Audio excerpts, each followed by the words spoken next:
আজ ২৫শে ডিসেম্বর বাংলাদেশের রাজনীতিতে একটি বহুল আলোচিত ও তাৎপর্যপূর্ণ দিন। দীর্ঘ প্রতীক্ষার অবসান ঘটিয়ে প্রায় ১৭ বছরের নির্বাসন শেষে দেশে ফিরছেন বিএনপির ভারপ্রাপ্ত চেয়ারম্যান তারেক রহমান। সকালবেলা ১১টা ৫০ মিনিটে হজরত শাহজালাল আন্তর্জাতিক বিমানবন্দরে তার অবতরণের কথা রয়েছে।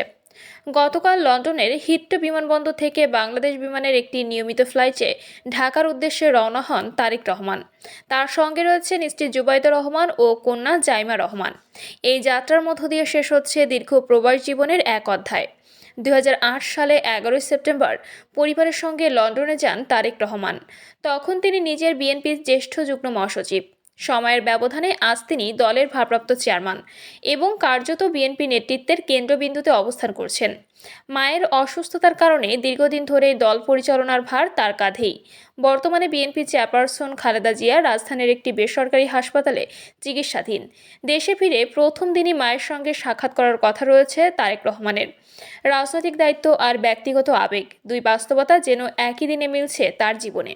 তারেক রহমানের স্বদেশ প্রত্যাবর্তন উপলক্ষে রাজধানীর পূর্বাঞ্চলের ৩০০ ফুট এলাকায় গণসংবর্ধনার আয়োজন করেছে বিএনপি। কুড়িল মোড়লগ্ন এলাকায় তৈরি করা হয়েছে বিশাল মঞ্চ। সকাল থেকেই দেশের বিভিন্ন জেলা থেকে বিএনপি নেতাকর্মী ও সমর্থকেরা দলে দলে ঢাকায় আসছেন। বাস, ট্রাক, মাইক্রোবাস সবখানেই দেখা যাচ্ছে দলীয় পতাকা আর স্লোগান। মা মাটি ডাকছে, তারেক রহমান আসছে, এমন স্লোগানে মুখর পুরো এলাকা। অনেকেই এটিকে বিএনপির রাজনীতিতে এক নতুন জাগরণের সূচনা হিসেবে দেখছেন।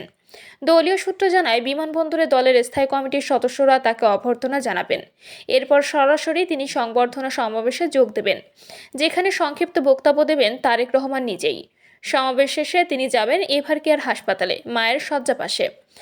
আগামী কয়েকদিনের কর্মসূচির মধ্যে রয়েছে শহীদ রাষ্ট্রপতি জিয়াউর রহমানের কবর জিয়ারত, জাতীয় স্মৃতিসৌধে মুক্তিযুদ্ধের শহীদদের প্রতি শ্রদ্ধা নিবেদন, জাতীয় পরিচয়পত্র ভোটার সংক্রান্ত আনুষ্ঠানিকতা সম্পন্ন করা এবং সাম্প্রতিক রাজনৈতিক সহিংসতায় নিহত ও আহতদের পরিবারের সঙ্গে সাক্ষাৎ।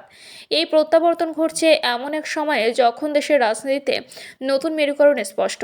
আসন্ন জাতীয় সংসদ নির্বাচন সামনে রেখে বিএনপি কার্যত তারেক রহমানের নেতৃত্বে মাঠে নামছে। ফলে তার দেশে ফেরা শুধু দলীয় আবেগের বিষয় নয়, এটি নির্বাচনী রাজনীতিতেও বড় প্রভাব ফেলবে বলে মনে করছেন রাজনৈতিক বিশ্লেষকরা। দীর্ঘ নির্বাসনের পর আজ দেশের মাটিতে পা রাখছেন তারেক রহমান। বিএনপির নেতাকর্মীদের চোখে এটি শুধু একজন নেতার ফেরা নয়, এটি প্রত্যাবর্তনের গল্প, নতুন করে পথ চলার প্রতীক আর রাজনীতির এক নতুন অধ্যায়ের সূচনা।